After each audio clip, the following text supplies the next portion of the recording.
Muy buenas a todos y bienvenidos al canal de Mario Sevillano. En esta ocasión vengo a traeros un tema dentro del adiestramiento canino en el cual en estos últimos meses o últimas semanas se está dando bastante que hablar y es el sector del rescate canino o perros de búsqueda de rescate.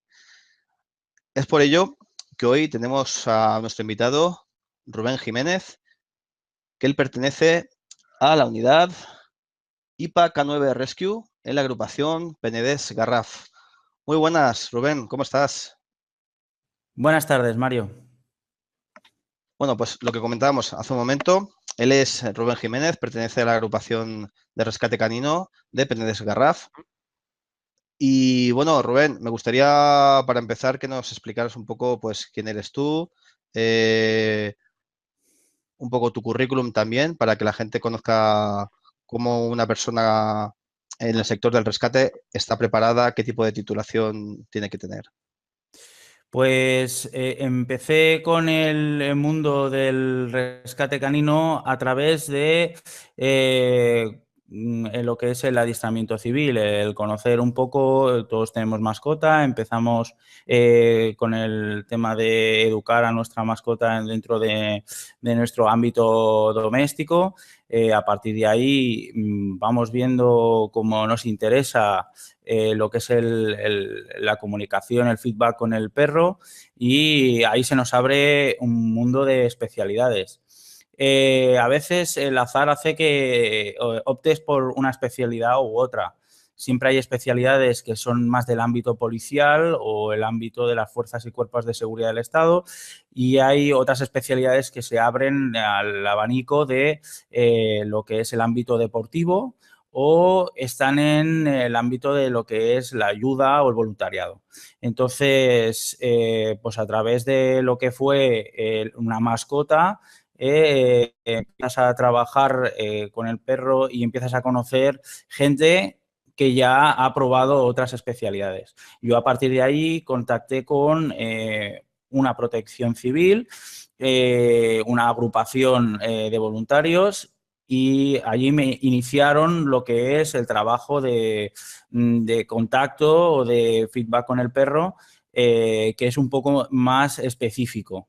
Cada especialidad de alguna manera interactúa con el perro de una manera diferente o con pequeñas sutilezas a la hora de reforzar.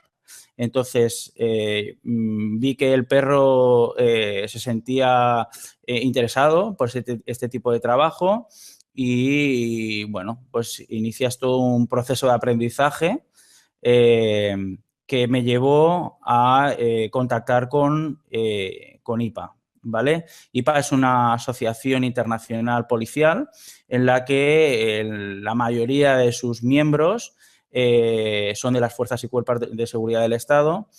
Allí iniciamos todo un proceso de aprendizaje en el ámbito nacional, que es la búsqueda y rescate en grandes áreas. Y entonces allí, bueno, pues inicias todo un proceso, digámoslo así, de búsqueda de tu ámbito de trabajo de especialidad. Hace aproximadamente un año, 2 años, nosotros ya teníamos conocimiento de que, aparte de los equipos de búsqueda nacional, que se dedican más al trabajo de grandes áreas, de zonas boscosas, de personas desaparecidas en el ámbito territorial nuestro, también existen equipos de rescate internacional. Y entonces vimos que había un pequeño vacío en el ámbito autonómico nuestro que necesitaba, pues, podíamos ocupar ahí un puesto, digámoslo así, para ayudar. Iniciamos este proyecto que se centra más en el rescate internacional, en la ayuda en la localización de personas en terremotos o en desastres naturales, pero a nivel internacional, ¿vale? Y ese es, digamos así, el proceso que yo he seguido, digamos, vital desde el adiestramiento civil, el primer contacto a nivel doméstico, hasta que finalmente pues llegas al máximo exponente, digamos, de la especialización en esta especialidad. Para llegar a este tipo de trabajo, a este tipo de especialización, un poco lo que te comentaba y te preguntaba al principio, eh, ¿qué tiene que tener un guía? ¿Qué tipo de titulación, de calificación, de aptitudes debe tener antes de participar en un equipo como el tuyo? Realmente tenemos varios referentes a nivel de, de titulación o de test de cualificación, pero hoy en día no tenemos un único referente o una prueba única que certifique que un perro puede llegar a ser apto para la búsqueda nacional. A nivel internacional pasa lo mismo, en tanto en cuanto estamos hablando de lo que es el binomio K9, el binomio perro-guía. Sí es cierto de que a nivel nacional, y te estoy hablando de España concretamente, hay varias asociaciones que se han hecho fuertes en cuanto a que han aglutinado varios equipos de rescate y han generado test de cualificación para cubrir este vacío oficial. Muchas veces nosotros, para fortalecer de alguna manera la capacidad o el caché o la fuerza que puedes hacer a la hora de entrar en un dispositivo, pues entras en este tipo de asociaciones y vas testando tu capacidad operativa. A nivel internacional siempre tenemos, aunque no como binomio K9, sí que lo tenemos como equipo de trabajo a nivel internacional. Tenemos lo que son las cualificaciones INSARAC. Las cualificaciones INSARAC vienen certificadas a través de la Organización de las Naciones Unidas, ¿vale? Y a través de unos evaluadores internacionales certifican el trabajo global del equipo. Es decir, no solo el equipo binomio K9, sino el binomio K9 sumado con el equipo de extracción de escombros más el trabajo del sanitario que interactúa hace un primer contacto y evalúa y hace una primera asistencia de esa persona afectada. Por eso te digo que la certificación no es específica, sino que es del trabajo en global. De acuerdo, perfecto. Pues mire, ya hay cosas que yo no sabía y que gracias a personas como tú pues, puedes esclarecer estas pequeñas dudas que vamos teniendo, ¿no? En concepto de esto. Bien, Rubén, me gustaría que nos contaras un poco también cómo se entrena, cómo se preparan tanto a los guías como a los perros, porque esto es un trabajo en conjunto, dentro de una situación de una simulación, ¿vale? Cada vez que vosotros entrenáis, un escenario lo más real posible, en cuanto ya sean grandes áreas o ya sea una situación de derrumbe, ¿cómo lo hacéis posible para que sea lo más real a la hora de llevar al perro al operativo y al guía, en este caso, y que superen toda esta situación de estrés, del polvo en el ambiente, de ruidos, ¿cómo lo montáis? Pues la verdad es que el proceso de trabajo de un perro desde su inicio hasta que consideramos que este perro está apto para el trabajo en la detección pasa por diferentes fases y te diría que dentro del mundo de la detección o del rescate o de la localización de personas podríamos hacer una diferenciación entre lo que es la especialidad en grandes áreas, en lo que es el grueso de los dispositivos que se hacen a nivel nacional, con diferencia de lo que son las estructuras colapsadas, escombros, sepultados, que es el ámbito internacional. Digámoslo así, que son dos tipos de preparación distinta. Actualmente, el 90% de los equipos que trabajan a nivel nacional y a nivel internacional sí que mezclan ese tipo de trabajo, pero siempre con una cierta tendencia a la especialización en un ámbito u otro. Digo esto porque cuando tú inicias a un perro, el primer trabajo siempre, la primera base siempre es positiva, siempre es a través del juego, siempre el perro tiene que tener unas aptitudes iniciales de predisposición, de ganas de interactuar contigo, de ganas de complicidad, y a través de ahí reforzamos toda la capacidad de juego, toda la capacidad olfativa que ya le viene innata al perro, y iniciamos todo un proceso de mecanización, de protocolarización del perro desde su inicio, desde su marca de salida, desde su punto de salida del trabajo hasta la detección final de la localización. Es importante en todo este proceso el papel del figurante, de la persona que hace de persona desaparecida o sepultada, porque es el premio final del perro. Y en este sentido, el guía sí que va controlando todos esos inputs que le van entrando al perro para que siempre sean en sentido positivo, pero el figurante es el que realmente tiene que estar muy atento de toda la percepción o cómo percibe el perro toda esa entrada de conceptos nuevos que se van introduciendo.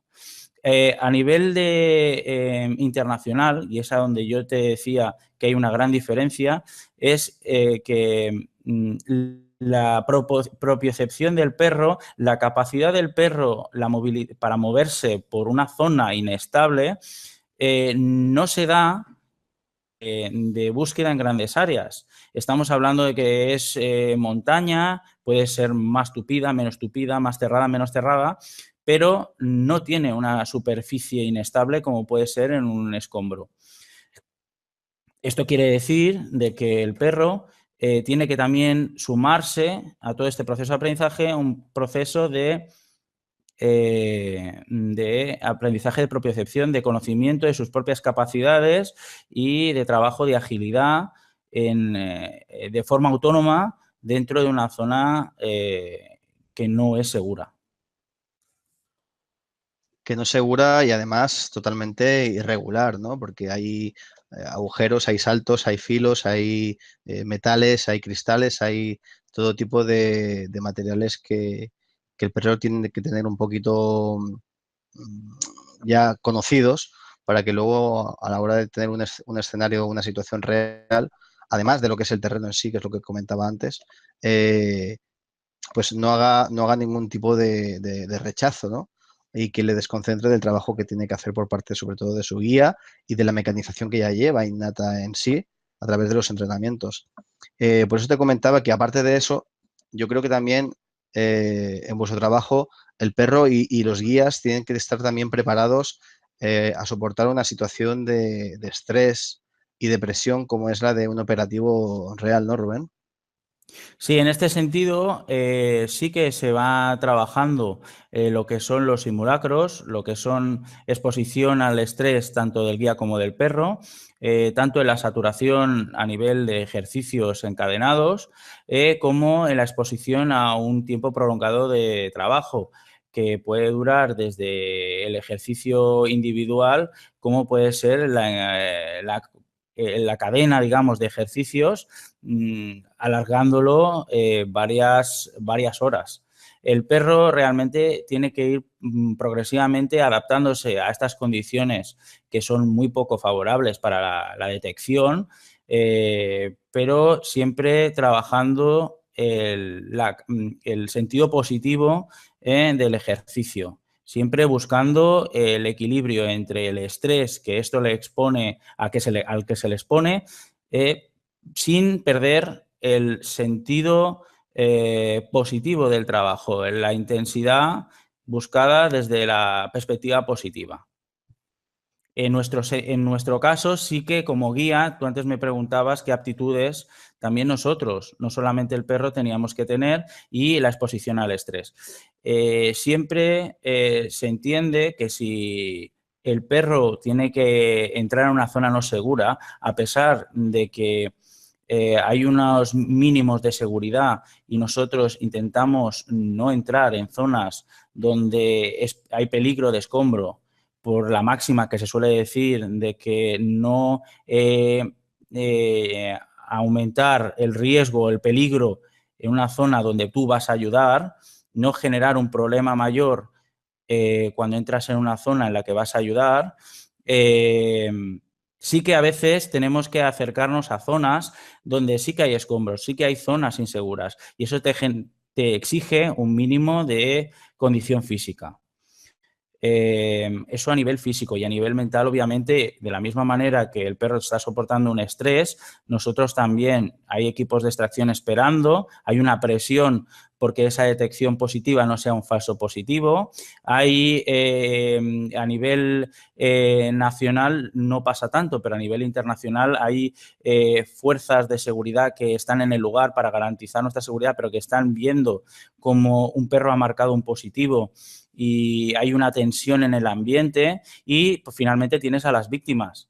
Las víctimas que no son la que está sepultada, sino que son familiares de esas víctimas, pero que también lo son y que han visto como un perro ha marcado un positivo en una zona y que probablemente sea su hermano, su padre, un familiar directo.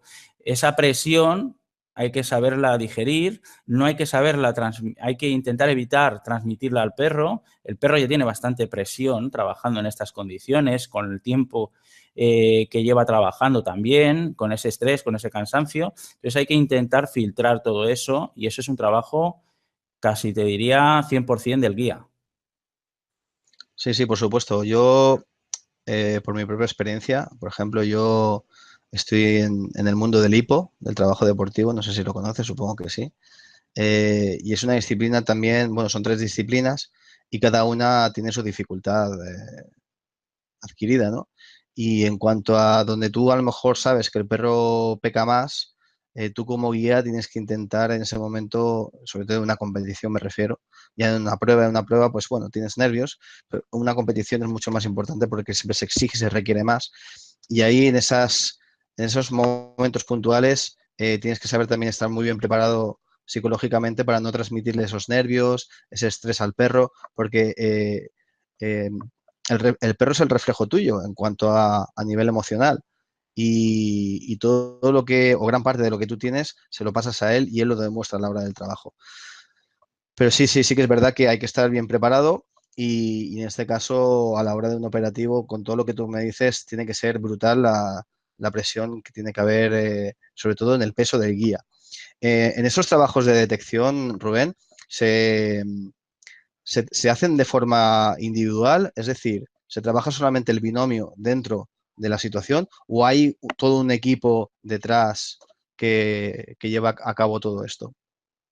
Realmente el trabajo que se suele hacer, volvemos otra vez a la distinción que te comentaba antes. En grandes áreas y en estructuras colapsadas, escombros, a nivel internacional, que es donde básicamente se trabaja este tipo de terreno. En grandes áreas no se trabaja el binomio solo, siempre se trabaja con hombres de apoyo, que son auxiliares. Este tipo de personas lo que buscan es puntos calientes. Me explico. El perro cuando va trabajando en grandes áreas, tú vas teniendo un feedback con el perro, puede ser a más distancia, a menos distancia, a través de mecanismos tecnológicos como puede ser un GPS, da igual cómo lo hagas, pero tú tienes que tener siempre un feedback con el perro y hay zonas en las que el perro puede generar un extraño, puede generar un cambio de comportamiento. Eso se traduce en el argot, digámoslo así, como un punto caliente.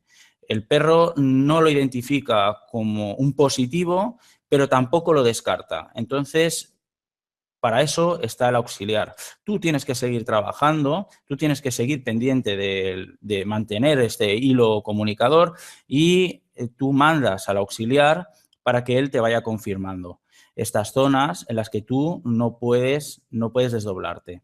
Por otra parte, depende del sistema de trabajo.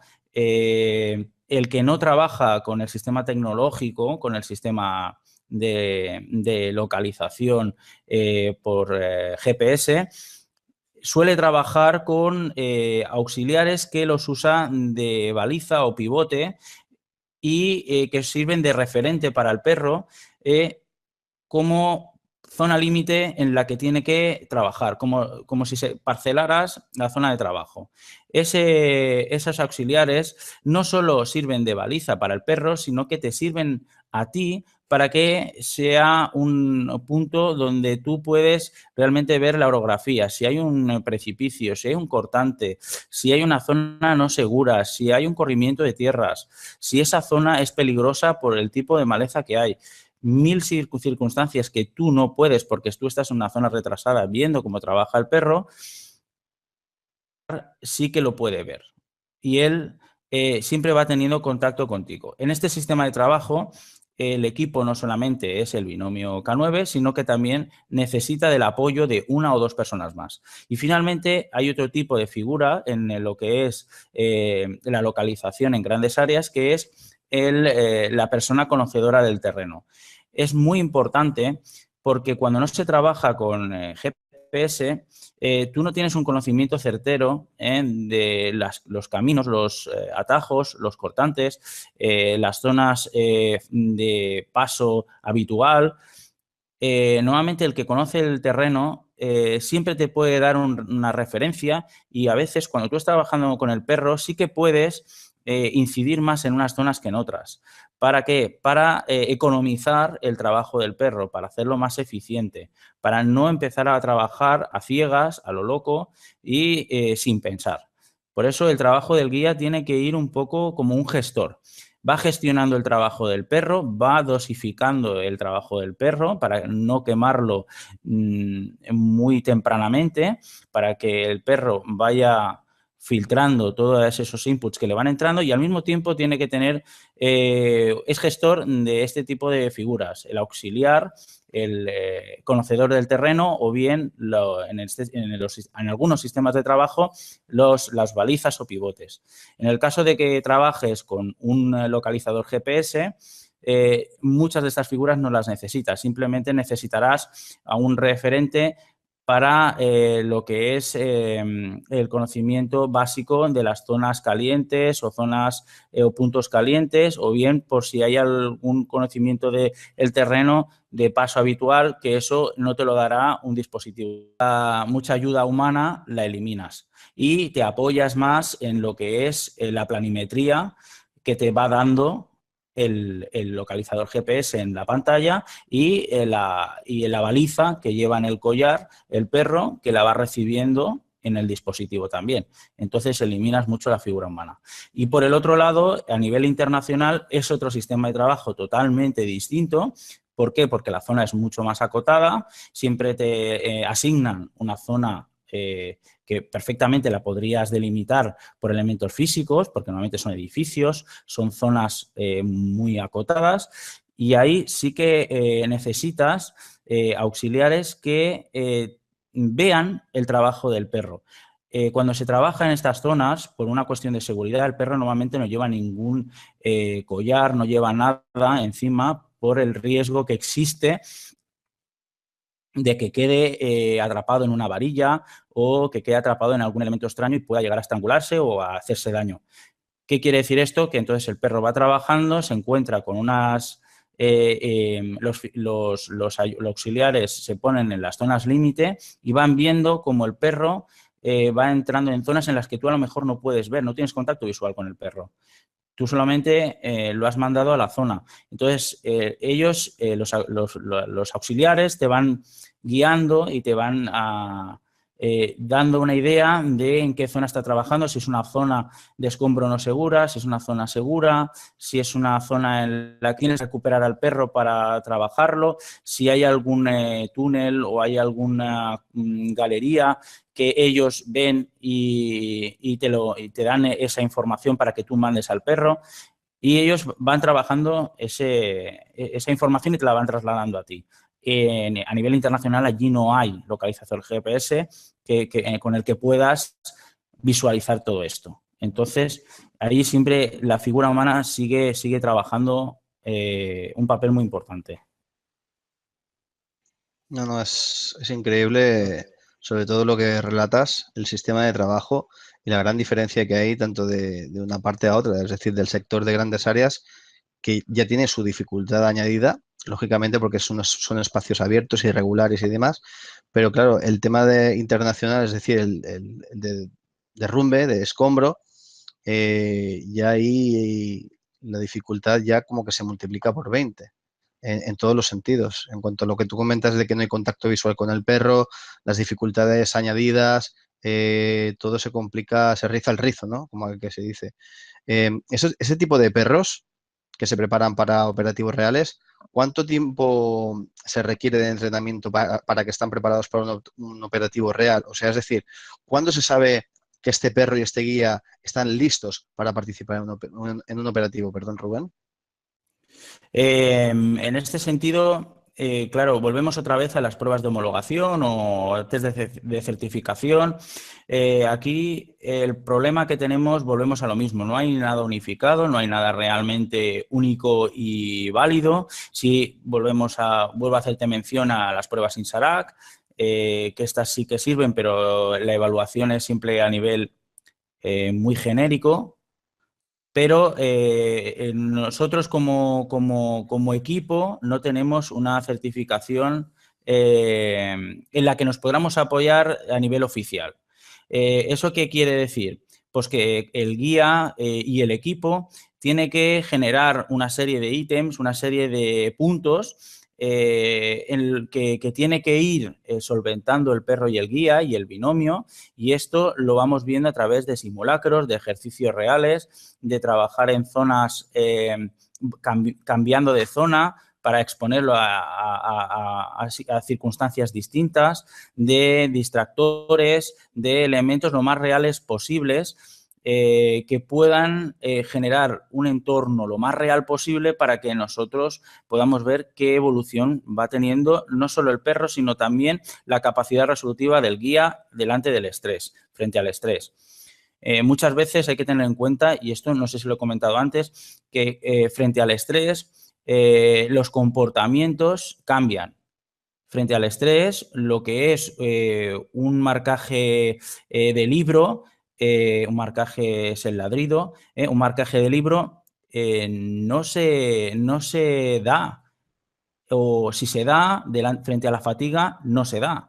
O cuando el perro se somete a un tiempo prolongado de trabajo, hay zonas en las que por la dificultad de detección olfativa que le ha ido mermando por el trabajo continuado, ya no te ladra, a lo mejor te marca un punto caliente o a lo mejor se acerca y te hace un extraño. Todo eso se traduce en que el guía tiene que estar muy pendiente, tiene que haber una complicidad absoluta. Todo eso frente a un examen de certificación, un simulacro, llámale como quieras, en un entorno real, todo eso se tiene que ver y se le tiene que evaluar no solo al perro, sino al guía. El guía tiene que tener esa capacidad generada. Y cuando el guía realmente está preparado y realmente tiene esa complicidad de binomio indisoluble, es cuando realmente ese binomio tenemos unas ciertas garantías para poderlo llevar a un entorno real, que es donde los manuales y los libros no funcionan, sino lo único que funciona es la capacidad de resolver y la capacidad, entre comillas, lo que voy a decir, la capacidad de improvisar frente a situaciones que no las tienes todas controladas. De acuerdo, sí, sí, está claro. O sea que por lo que tú me comentas, en cuanto al tema del marcaje, el perro en un principio, en un primer momento, hace una marcación activa, ¿vale? Pero según en qué momentos puede hacer una marcación también pasiva y ahí es cuando el guía en este caso tiene que estar atento, ¿no? Es lo que me estabas comentando hace un momento, ¿no? Exacto. Yo, digámoslo así, de libro es el ladrido y tiene que ser un ladrido continuado, un ladrido definido, un ladrido proactivo, un ladrido intenso. Está fantástico todo eso, pero cuando eso lo trasladamos a un entorno real, igual que nosotros no nos comportamos de la misma manera, el perro puede darse el caso de que te marque un extraño porque su capacidad olfativa haya quedado mermada. Es decir, la casuística es muy variada. Y ahí es donde entra en que si te encuentras con un guía que solo se acota al manual, el guía tiene que ir adaptándose, modulando, y interactuando con el perro para saber exactamente hasta dónde está llegando el perro y saber interpretar esas actitudes de marcaje o de intensidad en función del tiempo que lleve el perro trabajando. Eso es una cuestión no de manual, sino es una cuestión de vínculo y de ir más allá de lo que estandarizado, digámoslo así.